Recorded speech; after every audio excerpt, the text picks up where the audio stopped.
사랑합니다.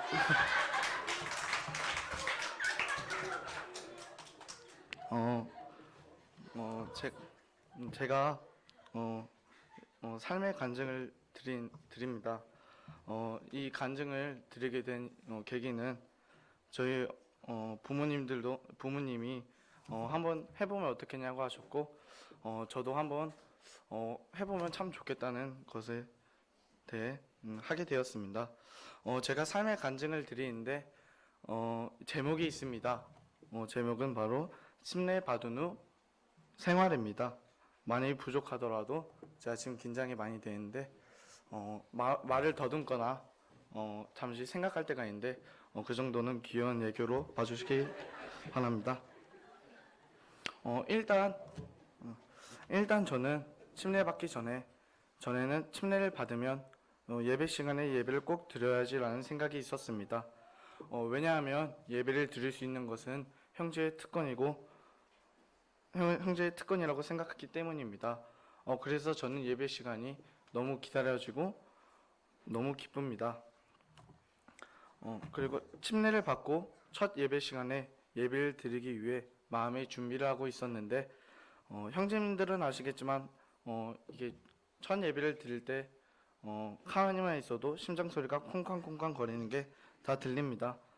그렇게 준비해온 예배를 드리고 저는 이 생각을 했습니다.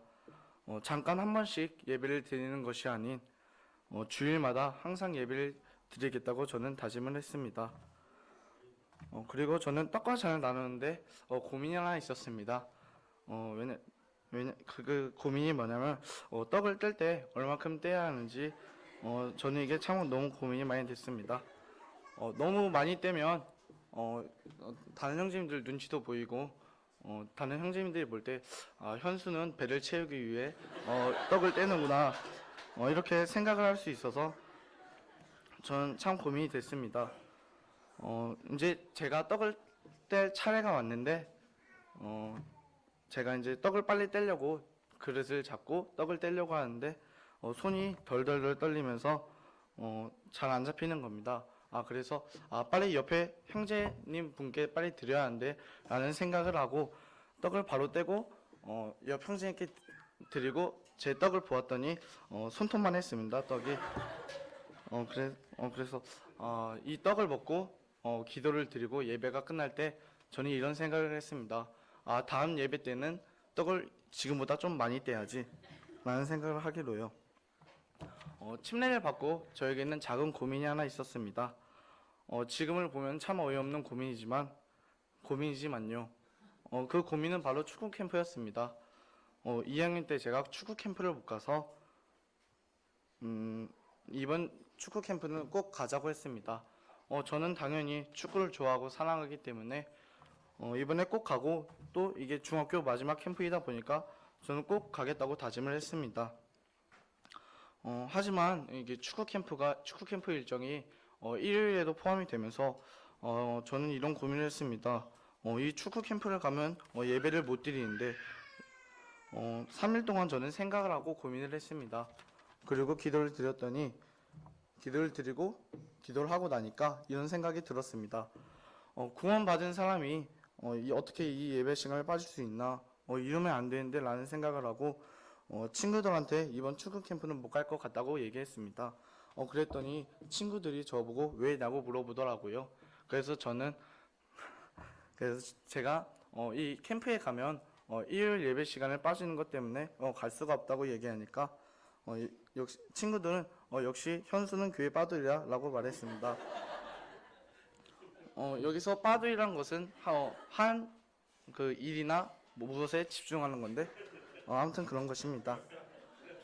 저는 이상하게 그런 말이 기분이 나쁘지 않고 오히려 참 좋았습니다. 저는 그리고 참 좋았습니다. 이 말을 들을 때마다 내가 주님을 진정 잘 섬기고 있구나 이런 생각이 들기 때문입니다. 그리고 저에게 아주 작은 고난이 하나 있었습니다. 학원에서 교회를 간다고 놀림을 받은 적이 있습니다. 친구들이 제가 수요일마다 교회에 가서 학원을 빠지는데 친구들이 교회 말고 PC방을 가는 것이 아니냐고 너희 교회는 이단이 아니냐고 예수님은 살아계시지 않다고 말하면서 저를 놀렸습니다.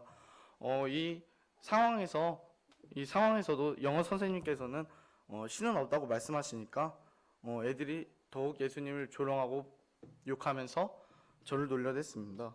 저는 그때 너무 참을 수가 없어서 학원에 나왔습니다.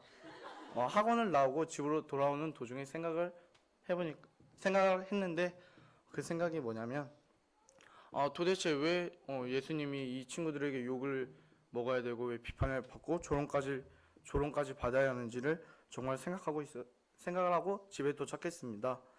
집에 도착해 침대에 앉아서 생각을 해보니까 이 친구들이 아직 예수님에 대해 모르고 주님의 진리를 모르기 때문에 충분히 그럴 수 있다고 생각했습니다.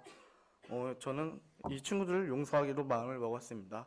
그리고 다음 날에 친구들이 저한테 미안하다고 하니까 저는 괜찮다고 했습니다.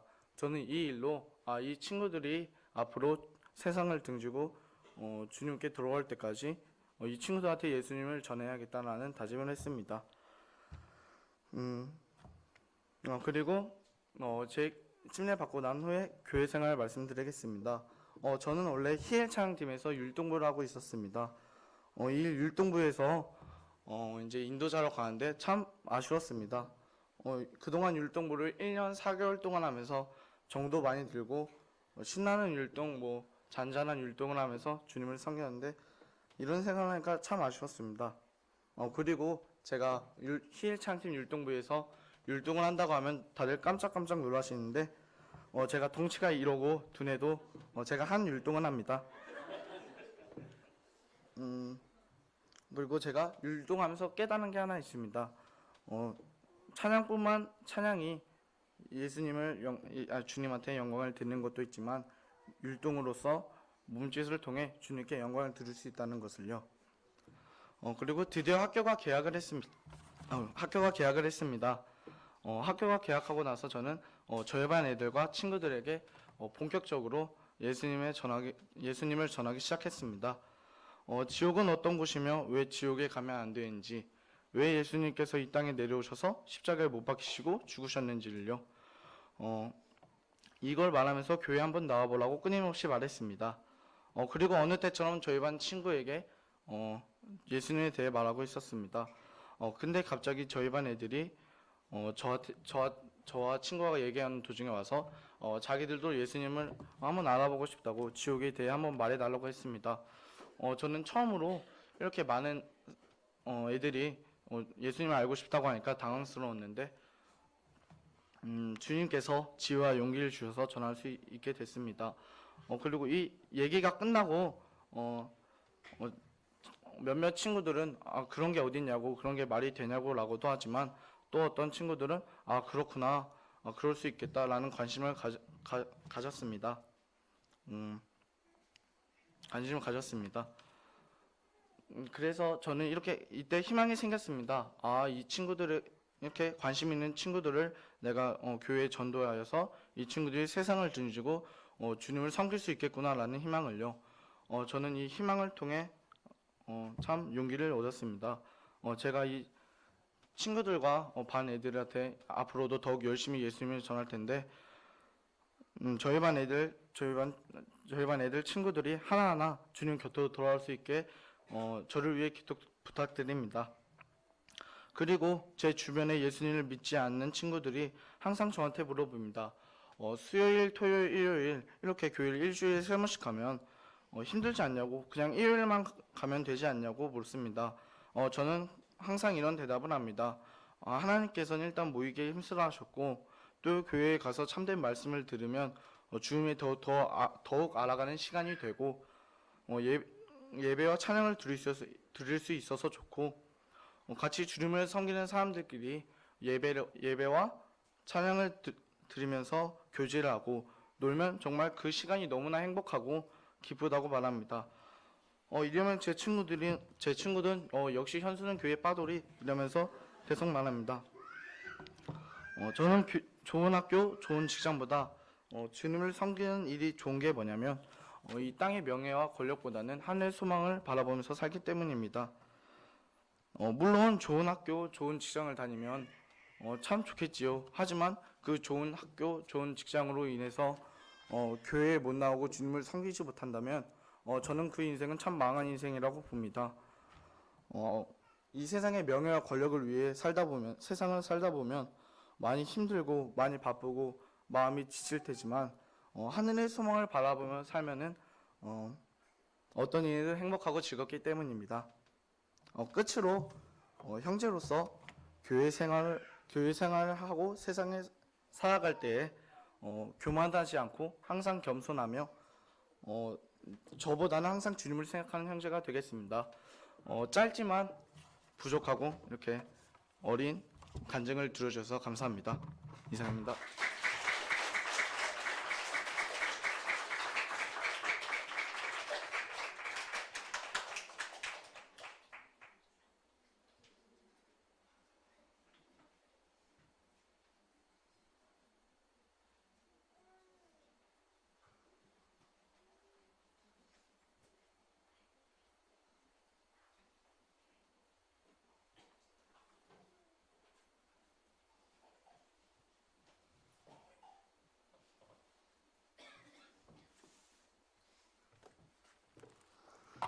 사랑합니다.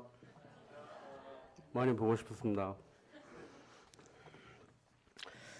아까 사회자가 일주일을 감사하면서 생활을 하셨냐고, 또 날마다 숨쉬는 순간마다 주님을 느끼는 삶을 살았냐고 이렇게 찬양을 해주고 물어보셔서 어째 나한테 하는 얘기 같다라는 생각을 했습니다. 먼저 지난주에 있었던 일을 간증을 하려고 하는데요. 골로새서 3장 말씀 같이 보겠습니다.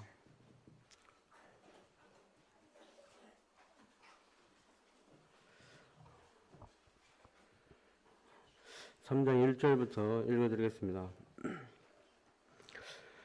그러므로 너희가 그리스도와 함께 다시 살리심을 받았으면 위의 것을 찾으라. 거기는 그리스도께서 하나님 우편에 앉아 계시느니라. 위의 것을 생각하고 땅의 것을 생각하지 말라. 이는 너희가 죽었고 너희 생명이 그리스도와 함께 하나님 안에 감추어졌음이라. 우리 생명이신 그리스도께서 나타나실 그때에 너희도 그와 함께 영광 중에 나타나리라. 그러므로 땅에 있는 지체를 죽이라. 곧 음란과 부정과 서역과 악한 정욕과 탐심이니 탐심은 우상 숭배니라. 이것들로 말미암아 하나님의 진노가 임하느니라. 너희도 전에 그 가운데 살 때에는 그 가운데서 행하였으나 이제는 너희가 이 모든 것을 벗어버리라. 곧 분함과 노여움과 악의와 비방과 너희의 입에 부끄러운 말이라. 너희가 서로 거짓말을 하지 말라. 옛사람과 그 행위를 벗어버리고 새 사람을 입었으니 이제 자기를 창조하신 이의 형상을 따라 지식에까지 새롭게 하심을 입은 자니라.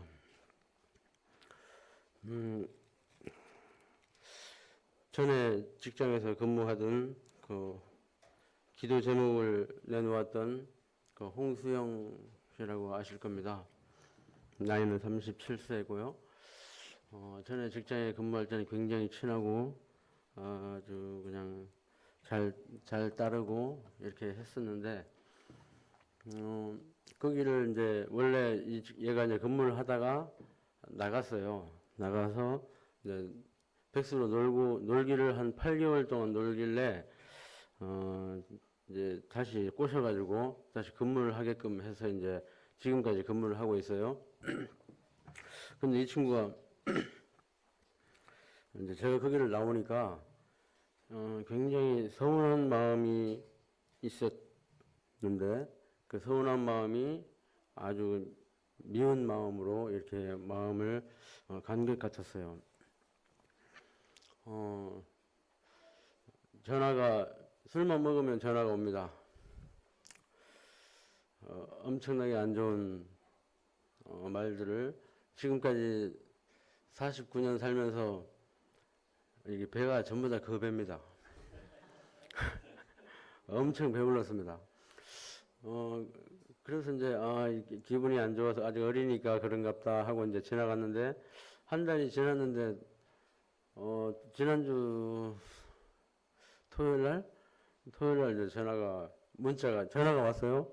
전화를 했는데 막 그 욕을 하는 거예요. 그래서 이제, 왜 나한테 이렇게 욕을 하냐, 네가. 내가 너한테 잘못한 것이 없는데, 왜 이렇게 하냐. 그랬더니, 전화가 막 말로 이제 막 그냥 엄청난 말을 해서 내가 맞대응을 못해서 전화를 끊었어요. 끊고 이제 전화를 안 받으니까 문자가 오기 시작하는데 엄청난 문자가 옵니다. 그런 문자를 쓰는 것도 참, 글씨 쓰는 것도 부끄러울 정도로 심한 그 욕설이 막 계속 한 15번 정도 막 계속 오면서 그렇게 오길래 이제 제가 평소 같았으면 예전에 그 속에서 같이 일하던 것 같이 또 예수님을 드러내지 않은 상태로 살 때에서는 같이 했을 텐데 그렇게 화가 많이 안 났어요. 그 욕을 들었는데도 봤는데도 화가 예전같이 많이 안 났고 이제 제가 문자를 있는 곳에서 최선을 다합시다라고 문자를 보냈더니 또 한 5-6번 막 그냥 왔어요. 그래서 이제 전화를 끊고 오면서 내 스스로 생각을 할 때 많이 변했구나. 예전 같았으면 그냥 바로 해줬을 텐데 조금 바뀐 것을 느꼈어요.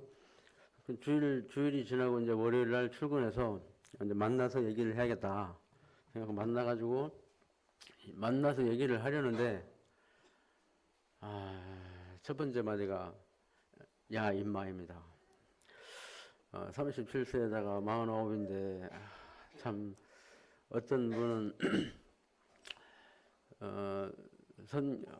복음 전하다가 순교를 당할 망정, 자존심이 상하면 못 참는다고 이렇게 말씀들 하시는데 자존심이 상한 것 같지가 않았어요. 제가 수영이를 만나러 가기 전에 이제 기도를 했거든요. 어떻게 했으면 좋겠습니까? 제가 이걸 어떻게 해결할 수 있을까요? 저는 도저히 방법이 생각이 안 나는데 주님께서 함께 하시면 헤쳐나갈 수 있을 것 같습니다. 하고 이제 수영이를 만났는데 만나자마자 임마 하면서 제 멱살은 아무나 잡아도 되는 것 같이 잡았습니다. 그래서 이제 제가 아무리 그래도 네가 아무리 화가 나도 나한테 이렇게 하면 안 되지 하면서 제가 전화기를 들고 있었거든요. 제 전화기는 저한테 오는 전화기는 모두 녹음이 됩니다. 자동으로. 녹음이 되게 해놨거든요. 그래서 이제 전화기를 들고 있으면서 이제 얘기를 했어요. 막 욕을 하길래. 그동안 전화기를 딱 보더니 말을 안 하는 거예요. 그때부터. 녹음되는 줄 알고. 내가 왜 봤어? 다 녹음됐는데. 내가 너 어떻게 할까? 나도 잡을까? 나도 욕할까? 내가 널 어떻게 해야 돼? 왜 나한테 이러는데? 그렇게 막 했더니 말을 안 하고 이제 이제 배송을 가려고 막 차에 싣고 이제 나가는 거예요. 그래서 이제 따라갔습니다. 오늘 해결하지 않으면 제가 불편하기 때문에 오늘 반드시 해결하겠다 하고 따라갔더니 그릇을 가지 않고 그 주변을 계속 도는 거예요. 한 3바퀴 정도 돌았어요. 가면 가고 쉬면 쉬고 또 가면 가고 쉬면 쉬고 이렇게 따라갔더니 차를 세우고 와서 창문을 내리라는 거예요. 그래서 내가 이제 너 갈 길 가라. 나는 네 뒤 따라갈란다. 그랬더니 창문을 내리라고 해서 창문을 내려가지고 얘기를 하는데 제가 이제 거기를 나오니까 굉장히 마음이 엄청 서운했던 거예요. 자기는 제가 계속 있으면서 자기를 봐줄 줄 알았는데 나오고 다른 데 가서 열심히 하는데 좀 잘 되는 것 같고 하니까 마음이 굉장히 얘가 증오 같은 것이 저한테 이제 있었던 것 같아요. 그래서 이제 볼 때마다 한 2달 정도 됐는데 볼 때마다 인간 같지 않은가 하고 말하고 싶지 않다. 이런 얘기를 하고 그냥 내가 먼저 인사를 하지 않습니까? 위아래 상관없이 저는 인사를 하거든요. 먼저 인사를 하면 주님이 아마 이랬을지 않았을까. 우리가 주님과 함께 있지만 주님은 항상 우리를 바라보지만 우리가 주님을 완전 외면하고 그림자같이 여기는 것 같이 인사를 하면 그냥 고개 뻣뻣한 상태로 그냥 쑥 지나가고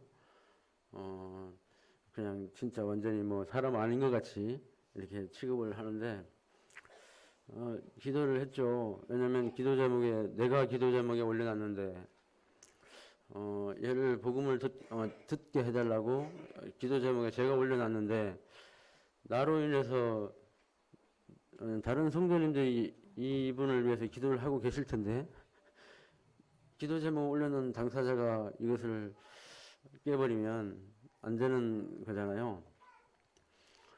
그래서 이제 계속 달리면서 내가 지금까지 너한테 한 것, 내가 지금까지 이렇게 했고, 돈이 한 개도 없으면 밥 사주고, 용돈 주고, 또 집에 있는 거 맛있는 거 사다가 주고, 명절을 되면 혼자 지내기 때문에 이제 떡이나 부침개 같은 거 사다가 이제 싸가지고 갖다 주고, 이렇게 참 굉장히 마음이 갔어요, 저는. 살아오는 환경이 좀 힘들어서 애가 어렵게 살아서 왠지 마음이 가고 안쓰럽고 이런 마음이 있었거든요. 그런데 이렇게 하니까 예전 같았으면 저희 전대선 선생님과 김영재 자매님은 잘 아시겠지만 이런 성격의 소유자가 아닙니다. 저도 제가 놀랐어요. 왜 예전 같았으면 진짜 별명같이 버럭했을 텐데 그러지 않고 화를 안 내고 계속 얘기를 하니까 애가 너무 힘들어서 너무 힘들고 얘기할 사람이 없어서 마음이 악한 마음이 품을 때마다 나한테 전화를 했다는 거예요. 욕으로 스트레스를 풀려고. 근데 제가 전화를 안 받으니까 이제 문자로 막 계속 보냈는데 만나서 이런 식으로 하지 마라. 네가 나를 이렇게 생각할 정도가 아니고 나는 너 좋아해. 난 너 좋아한다. 너 나 부르기를 임마라고 하지 마라. 부장님이랑 형이라고 불러라. 그랬더니 고개를 팍 숙이면서 이제 눈물을 막 줄줄 흘리더라고요. 흘리면서 이제 힘들다고. 지금 여기 이제 혼자 일하니까 너무나 힘들다고. 그걸 힘든 줄은 알아. 힘든 줄 아는데 형한테 이렇게 하면 안 되지. 너 이렇게 해가지고 지금까지 주변에 사람들이 있건 신경 안 쓰고 막 멱살을 잡고 욕을 하고 이래서 이제 그 주변에 본 많은 사람들이 그 수영이를 아주 안 좋게 생각을 해요. 그래서 이제 욕을 하려고 하면 욕을 정하고 싶으면 다른 사람 없는 데서 나만 있는 데서 해라. 들어주겠다. 그 대신에 다른 사람이 있는 데서 하면 네가 이렇게 정상적인 사람으로 보이지 않으니까 이렇게 하면 안 돼. 이렇게 이제 달래고 이제 곧 결혼하거든요. 이제 겨울 전에 결혼을 할 텐데 근데 결혼할 때 청첩장 나한테 보낼 거지. 그러니까 막 엉엉 우는 거예요. 간다. 다른 사람은 안 가도 나는 가는데 주일날은 1시 이전에 하면 절대 못 가. 너 알아서 해라. 이렇게 하고 이제 왔어요. 왔는데 제가 저를 생각할 때 너무나 바뀌어 있는 거예요.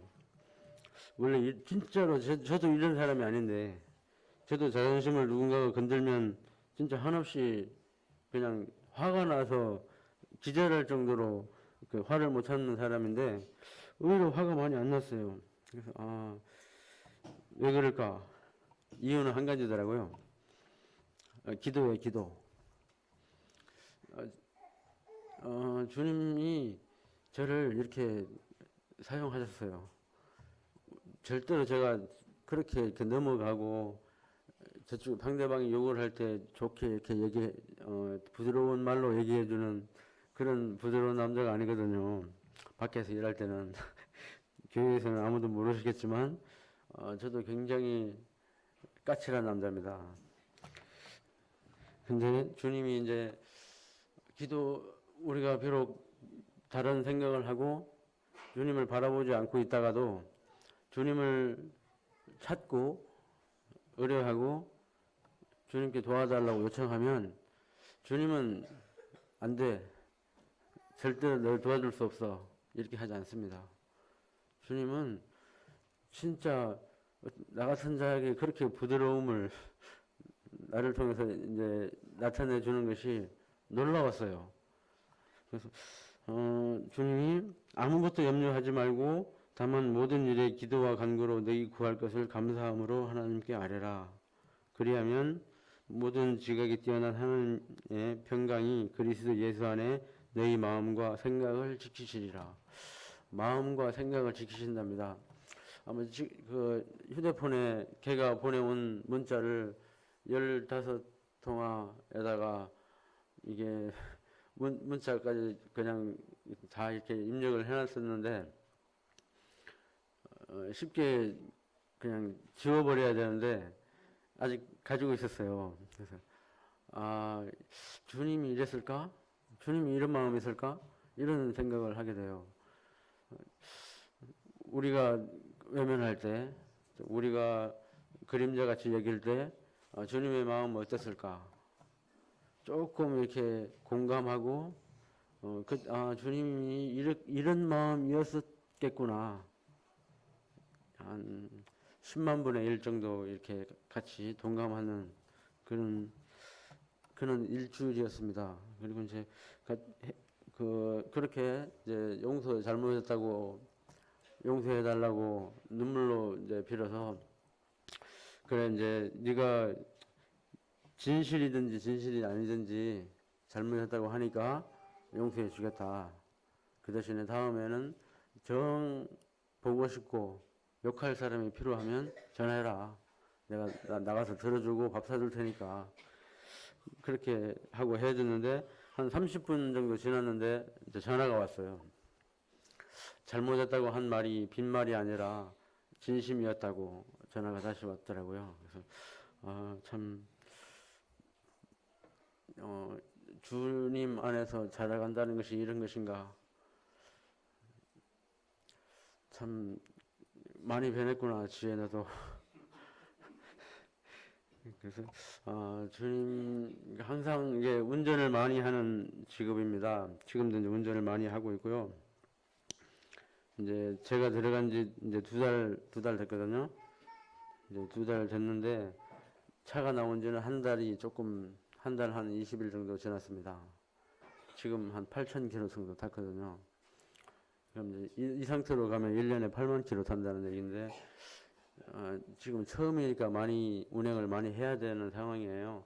그 주님께서 이제 복에 복을 더하시고 지경을 넓혀주시려면 많이 뛰어다녀야 되니까, 이제 성도님들도 운전하시는 분 많이 계시겠지만, 운전하시는 성도님들을 위해서 기도를 해주셔야 됩니다. 그리고 또 연로하신 분들 운전하시는 분들 반드시 기도를 해주셔야 되고요. 늘 함께 하는 것 같이 주님이 우리 마음 가운데 같이 계신 것 같이 우리는 서로를 위해서 함께 기도해주고 기도의 동역이 서로 되어주는 그런 성도들 되었으면 좋겠습니다. 왜냐하면 그게 사랑이거든요. 이상입니다. 사랑합니다.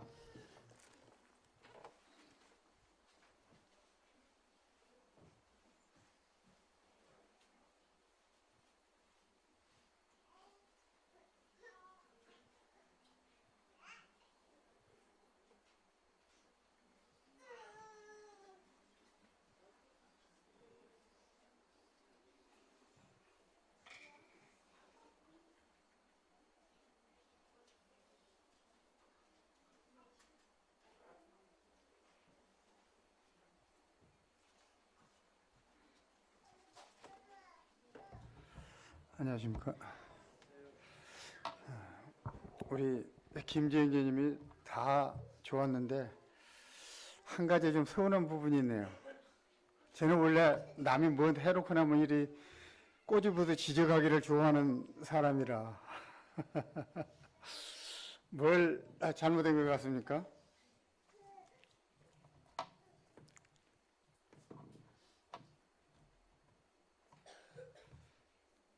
지행제가 변했다요, 지행제가. 주님이 그렇게 하신 것이지, 지행제가 그렇게 한 것도 아니잖아요. 근데 자기가 그렇게 됐다는 거요. 나 좀, 그래서, 우리 지행제가 다 내려놓고, 우리 주님이, 이렇게 했습니다. 이렇게 말을 했으면 진짜 참, 100점짜리가 됐었을 건데,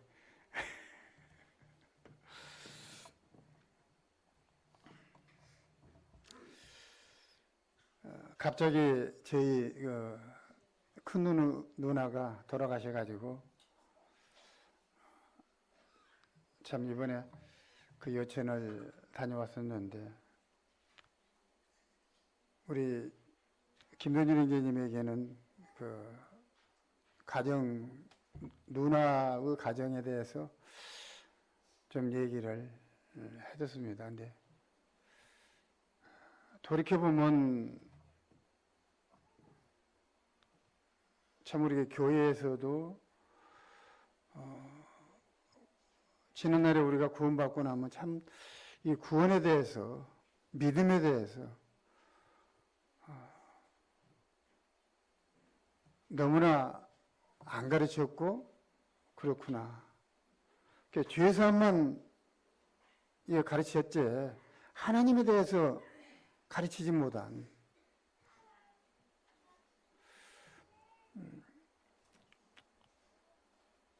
이혼 관계로 지금 혼자 돌아다니면서 지내는 큰 조카 한태봉 형제나 또 같이 부부로 지냈던 최인숙 자매나 최인숙 자매는 이번에 참석 안 했었거든요. 저도 일단 얘기를 안 했습니다. 태봉이 형제는 전화를 해가지고 왔으면 좋겠다 그러니까 이혼한 상태에서 뭐 보도록 하냐고 그러니까 애들이라도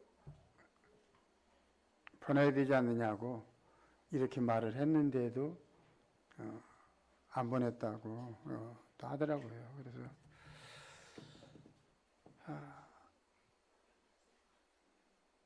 그러한 과정들이 돌이켜보면은 또 주님이 그들을 새로운 사람으로 만들어가는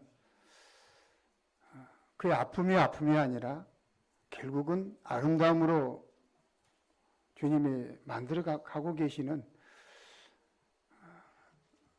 그런 한 과정인 것을 또한 살피게 되더라고요. 한태봉 형제 잠깐 장례 그 화장장에 가서 화로에 시신을 넣어놓고 시간이 나서 서로 얘기하는데 어쨌든 그것이 실천적이 될지 안 될지는 몰라도 참 생각지 않는 얘기들을 하더라고요. 이런 모든 과정이 참 주님이 자기를 새로운 사람으로 만들어가는 과정이라고 생각한다고. 전에는 그저 그냥 콩이면 콩, 팥이면 팥 이렇게 이런 말을 했었는데 여러 가지 지금에 와서는 그런 모든 부분을 주님과 연관을 시키고 있는 주님이 자기에게 뭔가를 오래 참게 만들고 또 생각하게 만들고 자기를 다듬고 계시는 주님이라고 이렇게 생각한다고 원망만 하는 것이 아니라 때로는 그런 생각 가운데도 있다고 그런 얘기를 하더라고요. 그래 어쨌든 교회가 그랬죠. 이제 제보고 처음에는 왜 조종을 안 하냐. 장로가 못 하는 장로가인데 출교만 시켜놓고 두 사람을 다시 결합할 수 있도록 조종을 해야 되는데 못하고 있느냐고 이런 얘기도 했었는데 최종적인 얘기는 방금 조금 전에 얘기했던 것처럼 참 그런 얘기를 하는 거예요. 그래서 제가 기다려라. 어쨌든 최자매도 여러 가지로 어려운 환경 가운데 있는데 이종리 형제 보고 노량진에 있는 오빠에게 최자매의 현 상황을 얘기를 해서 오빠가 좀 나서서 어떤 교제를 할 수 있도록 다른 사람 교제보다도 역시 이혼을 시킨 때도 오빠하고 나오고 법원에까지 같이 가서 일을 만드는 사람이다. 그렇기 때문에 오빠를 만나서 일단 얘기를 해보라고 이종리 형제에게 얘기를 했기 때문에 오빠가 나서서 어떤 얘기를 하면은 최자매도 주님의 그 마음을 어떻게 움직이실지 좀 지금까지 여기까지 왔으니까 기다리고 참으면은 좋은 소식이 또 올 것이다. 이렇게 해놓고 왔습니다.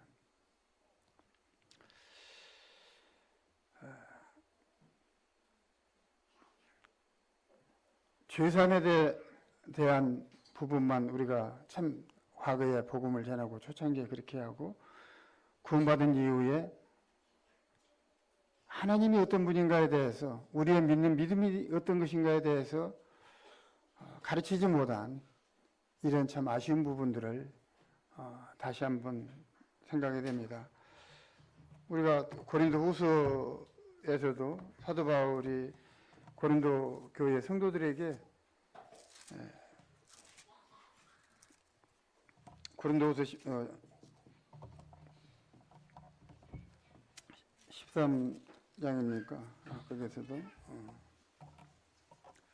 5절에 보면 그랬죠. 너희는 믿음 안에 있는가? 너희 자신을 시험하고 너희 자신을 확정하라. 예수 그리스도께서 너희 안에 계신 줄을 너희가 스스로 알지 못하느냐? 그렇지 아니하면 너희가 버림받은 자니라. 그리고 믿음에 관한 부분에 있어서도 히브리서를 읽다 보면은 히브리서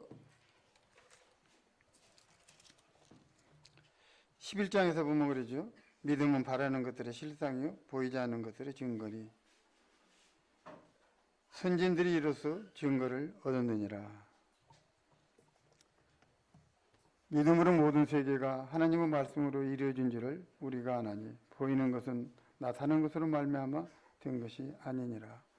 그러면서 믿음으로 살았던 우리 믿음의 선진들에 대해서 쭉 얘기하고 계시잖아요. 그러면 이분들이 믿었던 그 믿음, 이 부분을 제 마음 가운데 다시 참 돌이켜보고 또 정리를 해보는 참 이런 시간이 됐습니다. 우리가 사회에서도 어떻습니까? 믿는다는 이 말을 어떤 사람을 놓고 믿는다고 합니까? 사람을 믿든지 어떤 물건을 믿든지 가치 있는 것을 믿습니까? 가치 없는 것을 믿습니까? 가치 있는 걸 믿잖아요. 좋은 걸 믿습니까? 굳은 걸 믿습니까? 좋은 걸 믿잖아요. 사람을 믿어도 어떤 사람을 믿는다고 말하랍니까? 불량한 사람을 믿는다고 말하랍니까? 그렇지 않으면은 선한 사람을 믿는다고 말하랍니까? 동네 이장을 믿는다고 말하실랍니까? 그렇지 않으면 맨장을 믿는다고 하는 것이 맨장을 믿는다고 하는 것이 더 낫겠습니까? 그러면 맨장 믿는다는 사람이 있는가 하면 군수 믿는다는 사람이 있다면 누가 더 위대한 분을 믿는 것입니까? 그러니까 우리가 쉽게 믿음에 대해서 나 예수님 믿어, 하나님 믿어. 그런데 이 믿음에 대한 내 중심의 정의를 확실하게 내리지 못하고 그냥 지나가는, 때로는 저도 참 그런 부분을 발견하게 되거든요. 내가 믿는 믿음이라고 했을 때는 이건 가치관이 부여되는 것이 되더라고요. 우리가 믿는 하나님의 이 가치, 이분이 과연 어떤 분인가에 대해서 이 세상에서도 우리가 소설이나 역사를 보면 어떻습니까? 위대한 장수가 있다면 사람들이 어째요? 그 장수 밑에 가서 그 사람을 섬기고 살고자 하지 않아요. 그 사람을 위해서 때로는 목숨을 내놓고자 하고, 시석포석은 장수를 만나서 그렇게 하던가요? 아주 그냥 이 나라에서 없는 장수, 삼국지를 놓고 우리가 역사를 본다 치면은 어떤 장수 밑에 가서 그분을 섬기고 싶어 하겠습니까? 물론 나름대로 그 사람을 바라보는 관점이 다르겠죠. 그러나 분명히 위대한 사람을 믿게 되고 내가 그 사람을 위대하다고 생각하면은 그 사람 밑에 가서 수종 두는 것까지도 마다하지 않잖아요. 일반적인 인물도 그러잖아요. 인물. 어떠한 위대한 인물이 있다면은 그 인물을 찾아가서 그 집에 종사라도 하고 싶어 하는, 이것이 우리 인간의 마음속에 깔려있는. 그런데 우리는 하나님을 믿는다 하면서도 이 하나님에 대해서, 하나님의 그 위대하심과 가치성에 대해서 너무나 소홀히 생각하고 있는, 그렇기 때문에 결국 그분 앞에서 우리의 말과 때로는 행동과 우리의 생각과 이 모든 부분들이 흐트러져 있는 거예요, 말이자면. 위대한 장수 밑에 있는 장수를 만나면은 그 장수 밑에 가서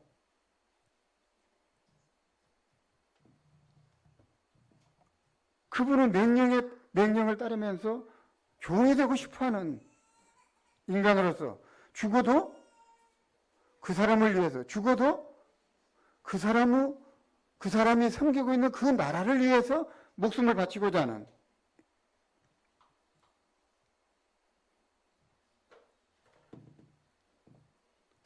우리는 그러한 역사의 흐름을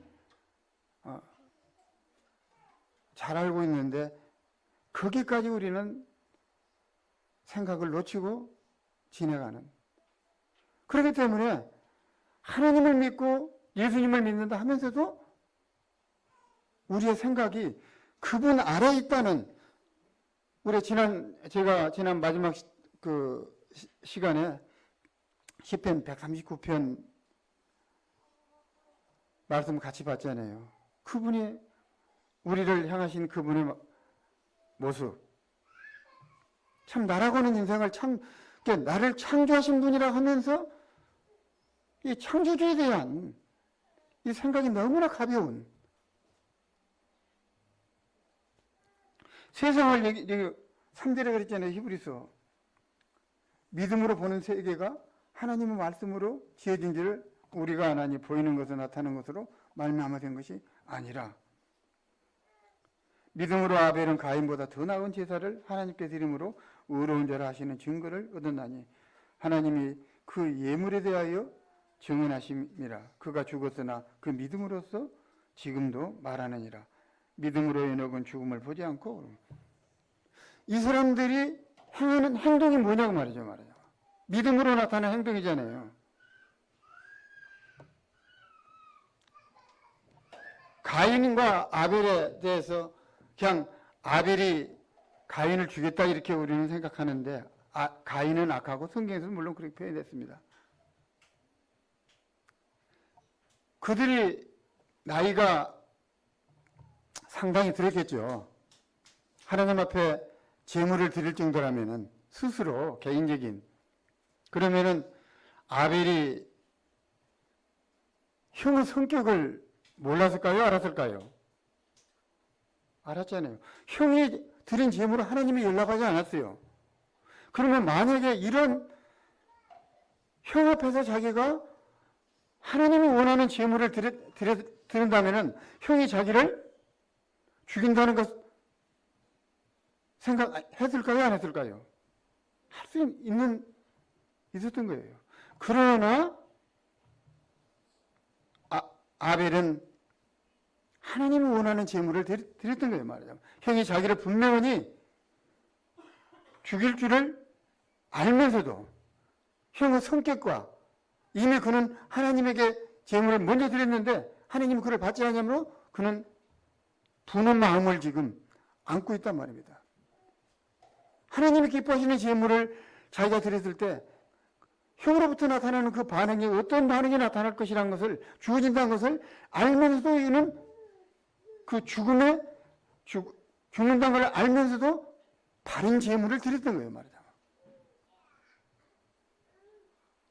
이 내용을 그냥 단순히 생각했지만 좀 깊이 생각해 보니까 이런 생각이 들더라고요.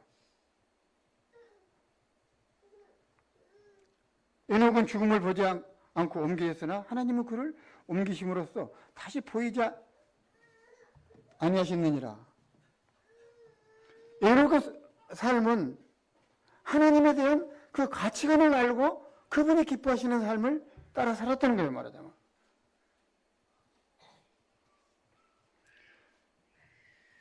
아까도 조금 전에 말했습니다만 우리의 가치관이 하나님 그분을 어디까지 어떤 분으로 알고 그분을 내가 믿는다고 말하고 있는가? 내 생명을 과연 드릴 만한 가치 있는 분인지 내 재물을 그분을 위해서 다 드려도 아깝지 않는 그리고 내가 다 드리고 내가 굶어 죽냐 할지라도 이 죽음이 두렵지 않는 이런 마음을 우리가 가진다면 그분이 어떤 분이란 걸 알았기 때문에 그런 행동이 나오게 되는 것이죠. 우리가 쉽게 말해서 그분이 나를 지었고 만물이 그분 것이고 나도 그분으로 지음을 받고 그분이 주신 생명 안에서 그분이 주신 생명으로 말미암아 내가 호흡하고 살고 기동하고 움직이고 내 손으로 움직여서 돈을 버는 것이 아니라 그분이 주신 능력으로 내가 돈을 벌어. 그럼 내가 번 돈이 다 누구게 되겠습니까? 다 주님 것이잖아요. 그런데 우리는 여기에 대해서 어떤 생각을 갖습니까? 우리가 종종 은혜 가는 누가 돼요?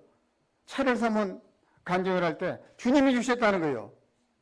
그런데 차 타고 다니면서 하는 거 보면은 자기 것만 돼.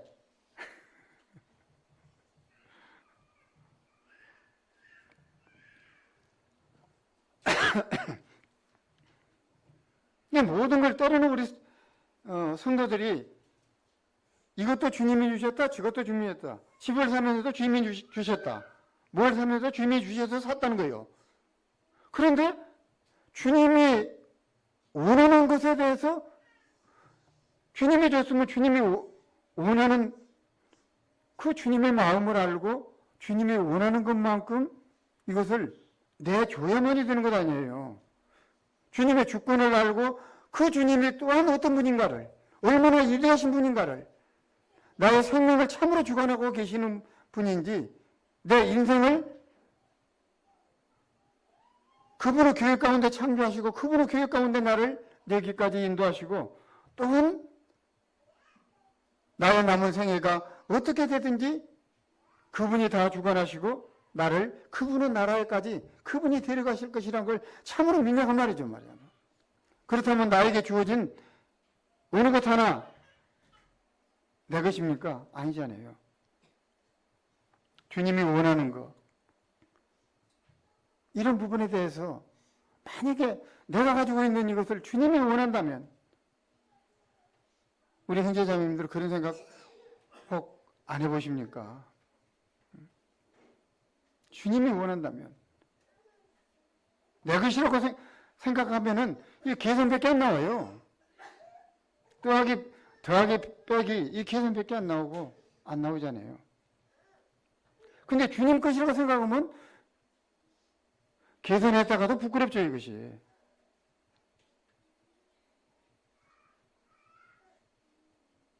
이 주님에 대해서 우리가 가르치지 못하고 온전히 배우지 못하다 보니까 제 조카나 우리의 과거에 우리의 삶을 되돌아보면은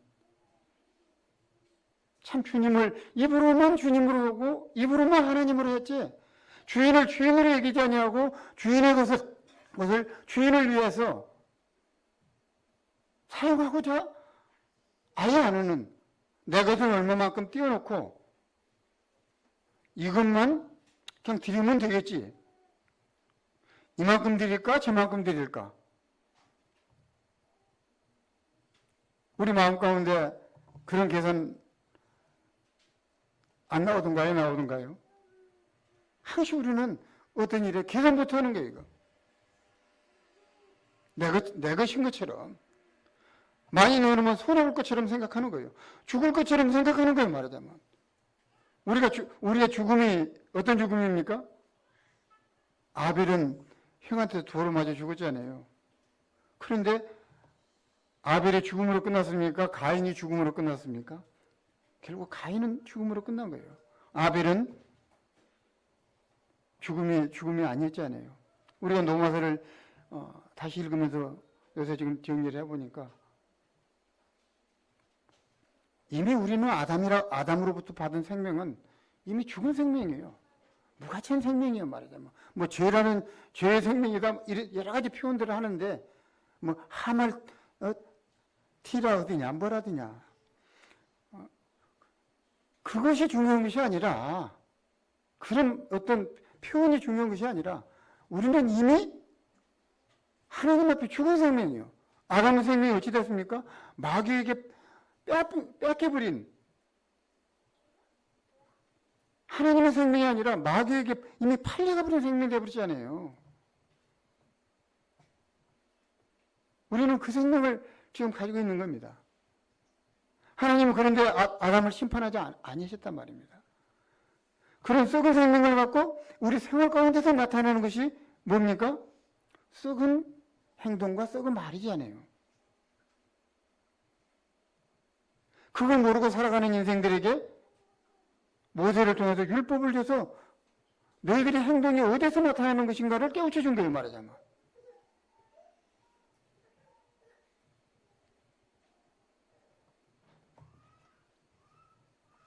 어쨌든 참 이번에 가서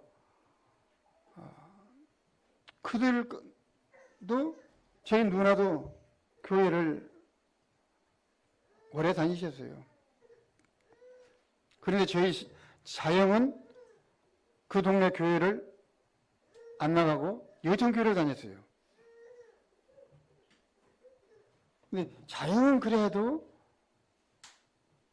믿음이 있었어요. 다만 그 생활 습관이 너무나 오래 굳어진 것을 변화하는 데는 참 크게 역부족이었지만은 그런데 저희 누나 같은 경우는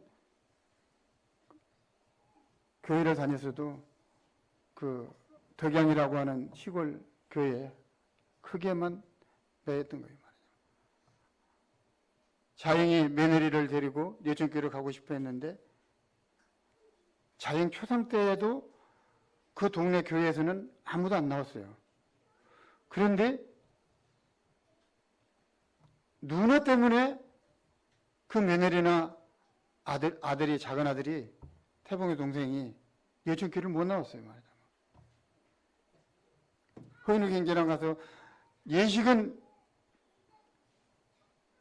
믿음의 방법, 교회 방법대로 이렇게 하지 않았을지라도 그래도 요청교회 성도들이 가서 참여를 했었거든요.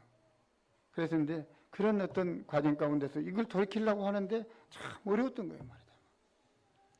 자식들이, 그 형제간들이, 부모들이 자식들을 잘못 가르쳤던 거예요. 말이죠.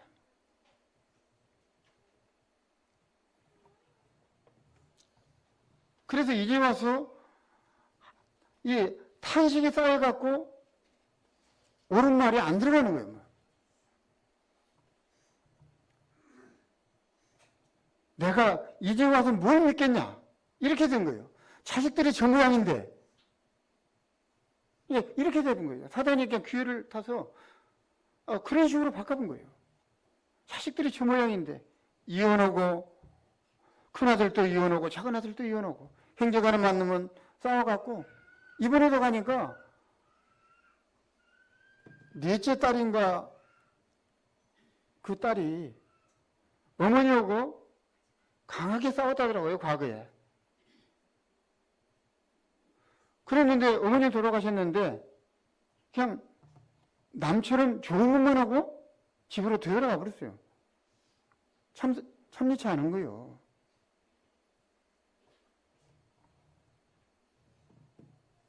그런 어떤 참 모습을 보면서 자식들을 너무나 예뻐만 했던,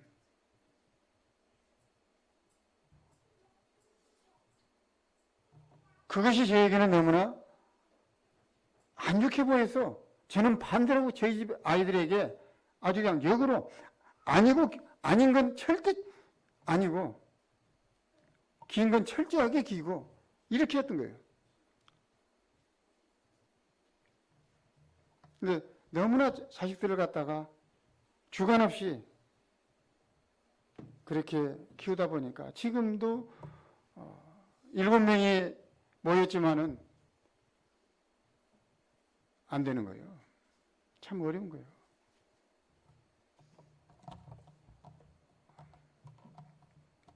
그래서 우리가 참 태봉이라도 믿음을, 하나님에 대해서, 그러니까 죄사함만 믿는 것이 아니라 하나님이 어떤 분인가를, 우리가 그분 앞에 어떤 인생인가를, 존재할 수 없는 인생이 하나님의 은혜로 자기 때를, 구원의 때를 기다리면서 우리를 살리신 그 하나님 앞에 우리의 자세가 어떤 자세가 되는지, 그분 앞에 우리가 예배를 드릴 때 과연 어떤 마음으로 예배를 드리는 것인지, 그분 앞에 자식을 양육할 때 어떤 마음으로 자식을 양육해야 될 것인지, 이런 과정들이 너무나 없었던 것을 참 되돌아봅니다.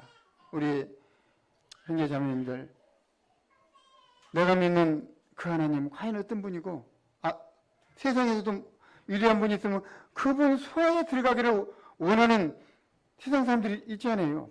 내가 그분 소화에 들어가서 그분을 받들고 살겠다는 거예요. 그분의 수종을 들고 살겠다는 거예요. 이 세상 사람들도 왜 그러냐? 그분이 위대하기 때문에 그 사람 밑에 가서 살다가 죽어도 유한이 없겠다는 거예요.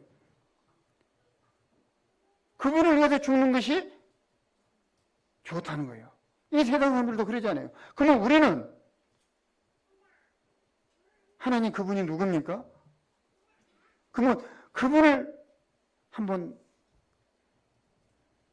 생각해 보시기 바랍니다. 그분이 과연 어떤 분인가?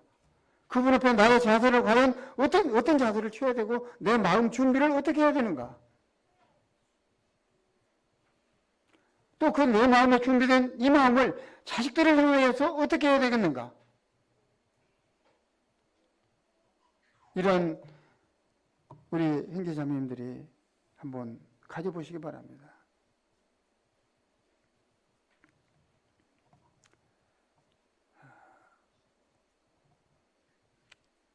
시간이 많이 지났기 때문에 마치겠습니다. 기도하고 마치겠습니다. 아버지 하나님, 제가 지금 하나님이라 부르고 있지만 그분이 얼마나 위대한 분이며 참으로 그분이 이 세상에서 생각할 수 없는, 비교할 수 없는 그런 분인가를, 그런 분을 내가 모시고 살아가는가를, 그분을 또한 아버지라 부르고 살아가는 나의 모습인가를 되돌아볼 때 모든 것이 참 부끄러운 뿐입니다. 아버지 하나님, 이 세상에 무지한 인생들도 이 세상에 어느 고을에 위대한 사람이 있다면 그 사람은 수하에 들어가서 그 사람을 섬기다가 죽는 것을 영광스럽게 생각하고 살아가는데, 아버지 하나님, 저희들은 천지 만물을 창조하신 창조주를 아버지라 부르면서도 그분을 영화롭게 할 줄은 모르고 오로지 내 욕심과 내 생각 가운데 사로잡혀서 그분을 잊어버리고 나만을 생각하고 살아가는, 참 다시 돌이켜서 아버지라 부르기가 참 부끄러운 이러한 저의 모습인 것을 자백을 드립니다. 아버님, 이런 죄일지라도 또 기회를 주시고, 아버지 하나님은 그 해를 수 없는 오래 참으심과 그 인자하심 가운데 오늘도 은혜를 입고 이렇게 있습니다. 아버지 하나님, 이 아버지를, 이 하나님을 저희들이 더 깊이 생각할 수 있도록 아버님 도와주시옵기를 원합나이다. 모든 일에 아버지께서 가르쳐 주시고 꾸짖어 주시고 생각해 하셔서 아버지 하나님을 영화롭게 하는 참 미천한 저희들이 될 수 있도록 아버님 도와주시옵기를 원합나이다. 오늘도 귀한 사랑을 베푸신 아버지 앞에 감사하며 우리 주 예수님의 이름으로 기도합나이다. 아멘.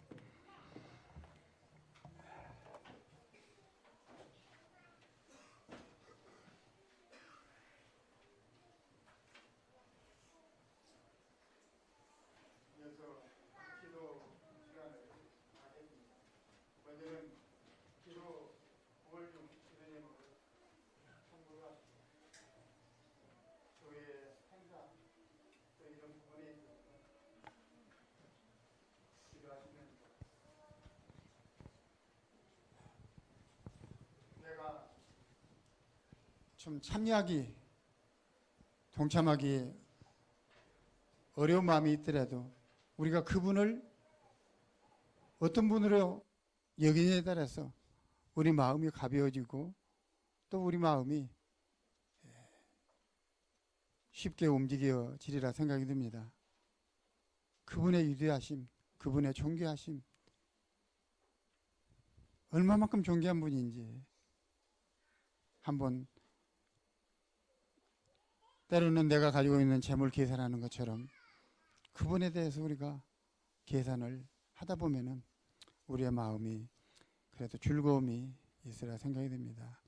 참 이러한 하나님을 생각하면서 우리가 또 같이 기도하는 시간을 갖기를 원합니다. 혹 원하시는 기도 제목 있으시면 말씀해 주시기 바랍니다.